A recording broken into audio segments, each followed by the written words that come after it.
Are there any tools that you can recommend for people that are now having to work from home, have this kind of remote workflow? I mean, I'm sure the people in our audience that are editors certainly have heard of Frame.io, but is there anything else that you're using? Have you started using Zoom more or Skype more? Or what are these new tools? Frame.io is all the things for sure. Yeah. That thing is it's amazing. It's amazing. Yeah. But I use Google Docs quite a bit. I use Google Drive quite a bit. Evernote a little bit. We use Slack to communicate a lot. I've never used Slack. Isn't that crazy? Like, I've never had a need to do it. Like, our team is small enough, and like we're able to just get things done with Google Drive and phone calls and text. But I know it's one of those things where I know once I dive into it, I'm going to be obsessed with it.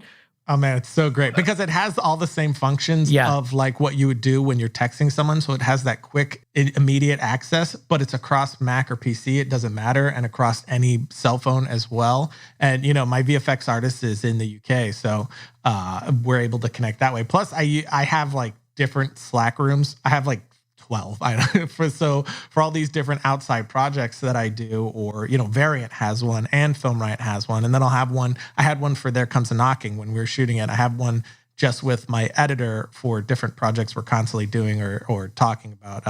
We're starting our blog more, and so I have one for that. So it's it's all there, and you can jump in between those rooms very easily. So it's really great for that, because I do like to compartmentalize things. I like to try to, you know, put things in different drawers because there's just so much going on.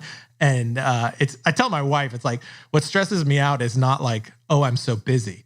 It's like, I'm so busy with 20 completely different things that don't even tie together, you know? So you feel constantly pulled in different directions. So things like that can kind of separate it for you, so it's not like feeling like jumbled in your mind.